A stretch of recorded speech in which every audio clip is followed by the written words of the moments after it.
La cité de Kassindi, située à plus ou moins 80 km de la ville de Beni, est en deuil ce dimanche. Une bombe a explosé dans une église Sepak, faisant ainsi des morts et des blessés. Encore un bilan provisoire. Nos services ont recensé 10 corps et 39 de nos compatriotes ont été blessés par cet engin explosif improvisé. Après les enquêtes sur les lieux, les services de sécurité ont réussi à arrêter un sujet kenyan qui est impliqué dans cette macabre situation. Tout est clair, il s'agit bel et bien d'un acte terroriste perpétré par les terroristes ADF MTM qui a subi des pertes dans son rang dans plusieurs champs de bataille par les forces armées de la République démocratique du Congo. Vous êtes sans ignorer qu'avant les fêtes de fin d'année, l'armée régulière avait lancé un message à sa population, les appelant ainsi à la vigilance, parce que nous étions en possession d'un renseignement sûr que, suite à ces pertes enregistrées dans ce rang, les terroristes sont en train de planifier des attaques dans des agglomérations ciblées. Nous avons pris des mesures sécuritaires pour que cela n'advienne pas. Mais hélas, aujourd'hui, un ADF a déposé une bombe dans une église et à l'issue, nous avons perdu nos compatriotes. Tout en compatissant avec ses compatriotes, l'armée régulière lance l'appel à la population de prendre conscience que nous faisons face à un mouvement terroriste. Nous demandons du calme et de comprendre qu'un seul terroriste vivant constitue vraiment une menace. Nous demandons à la population de continuer à nous faire confiance et à être très serein pour en finir avec ces terroristes.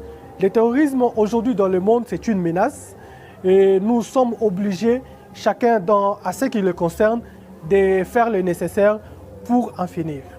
Si dans l'est de l'RDC, cet entretien est intervenu un jour avant la fin de l'ultimatum accordé au M23 pour son retrait sans condition des territoires qu'il occupe dans les Rutshuru au Nord Kivu. D'après la présidence de la République, au cours de cet échange, le diplomate américain a une fois de plus condamné le soutien du Rwanda au M23 et a promis que les USA continueront à multiplier des efforts pour le respect de la feuille des routes de Luanda ainsi que du processus de Nairobi. Des Itouriens, M. Siméon, il est un élément déclencheur des hostilités en territoire de Djougou. D'aucuns ignorent que là où il est né, c'est le berceau des Kodeko. Parce qu'aujourd'hui, tout le peuple itourien sait que l'honorable Siméon Tchombe, on peut dire même les cofondateurs, où c'est dans leur résidence et que tout s'est planifié. Pendant ce temps, nous prenons le peuple itourien en témoin. L'honorable Siméon Banga Tchombe, nous, en cette période, nous réparons que c'est que lui et sa famille ont détruit ici en province de l'Ituri. Les victimes sont là, vivants. Il n'y a pas de leçon à donner au peuple iturien. Au moins, nous avons eu la chance d'être injuriés aujourd'hui parce que nous faisons notre travail avec objectivité, mais les autres, les victimes, qui n'ont pas eu la chance d'être injuriés, mais ils ont été tués, massacrés, ou leurs corps ont été profanés. Qui sont à l'auteur? Ce sont ses frères. Là, au moins, c'est une vérité. C'est une axiome que personne ici en Ituri peut me contredire. Donc, l'homme de Kwandroma a manqué l'occasion de... Kolwezi, chef-lieu de la province du Lualaba, a vibré samedi 14 janvier 2023 avec la cérémonie de passation de commandement au commissariat provincial de la police nationale congolaise devant la tribune de l'avenue Laurent-Désiré Kabila. La manifestation a été présidée par la gouverneure du Lualaba en présence des membres du gouvernement provincial ainsi que les responsables des services de sécurité de la province. Elle a eu droit aux honneurs militaires avant de procéder au passage en revue des troupes.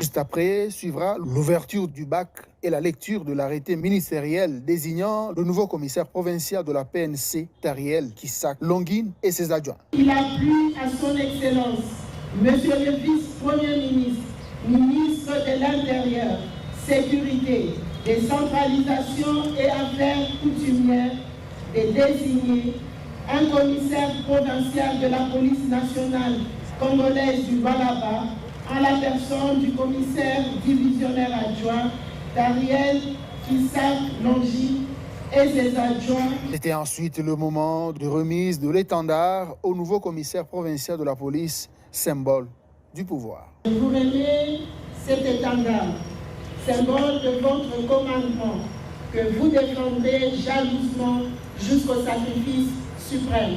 Les différentes unités de la police nationale congolaise et des forces armées de la RDC ont défilé devant la tribune d'honneur. L'implication personnelle de la gouverneure Masuka illustre sa détermination à garantir la sécurité de ses administrés. Voilà pourquoi, sur recommandation du chef de l'État, commandant suprême des forces armées de la RDC et de la police nationale congolaise, Marie-Thérèse Masuka Saini accorde toujours un regard particulier au service de sécurité. C'est ce qui a justifié son implication sur la réhabilitation et la construction du bâtiment administratif du commissariat provincial de la PNC. La dotation de divers outils permettant à ces éléments de travailler dans des conditions confortables, comme le veut le président Tshisekedi. Dans le cadre de préparatifs de la première visite officielle du Saint-Père, le pape François, invité spécial du chef de l'État à Kinshasa, le ministre intérimaire de Transport, Voies de communication et des désenclavements, ici, accueilli par le directeur général Cyprien Bérémoba. Le ministre mobilise le service public sous son secteur en vue d'assurer la mobilité sans faille de nombreuses personnes attendues. Ce samedi 13 janvier, Maître Marc Ekila Likombo, ministre intérimaire de Transport, a effectué une visite de travail au siège de l'entreprise Transco dans la commune de Massina. Marc Ekila a sillonné l'enceinte de cet établissement public et fait les tours de quelques bus avant de tenir une réunion à huis clos avec la direction de l'entreprise.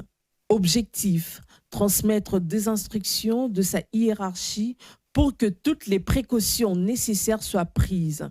Nous allons vivre bientôt un moment très particulier dans nos relations avec l'Église catholique parce que vous savez, le 30, le Saint-Père arrive ici sur l'invitation personnelle de son Excellence, Monsieur le Président de la République, Félix Antoine Tshisekedi Tshilombo, et toutes les opérations sont placées sous la coordination de son Excellence, Monsieur le Premier ministre. Et voilà, c'est à ce titre-là, donc c'est-à-dire relativement à l'arrivée du Saint-Père, je suis passé au niveau de Transco pour voir avec toute l'équipe dirigeante et transmettre les directives en ce qui concerne la prise en charge de certains aspects par la société Transco. Cette visite est doublée d'une séance de travail et suivie d'une petite randonnée. Plus pratique, Maître Marc Ekila a lui-même embarqué dans ce bus Transco, assis aux côtés du président du conseil d'administration Taylor Lubanga pour un essai technique sur quelques kilomètres vers Kinkole. En effet, ce bus sera affecté pour le déplacement de nombreuses personnes attendues pendant les séjours du souverain pontife. Après cette ronde, le ministre s'est dit rassuré.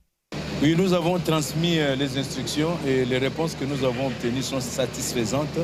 Et je peux vous dire sans avoir peur que Transco rassure. Mercredi 11 janvier, Marc Ekila a visité l'aéroport de Ndolo, l'un de 6 sites retenus pour le 11 activités officielles du pape François en République démocratique du Congo. Là encore, le ministre intérimaire Marc Ekila a reçu les assurances de Jésus Noël Cheke, coordonnateur technique de ce grand événement.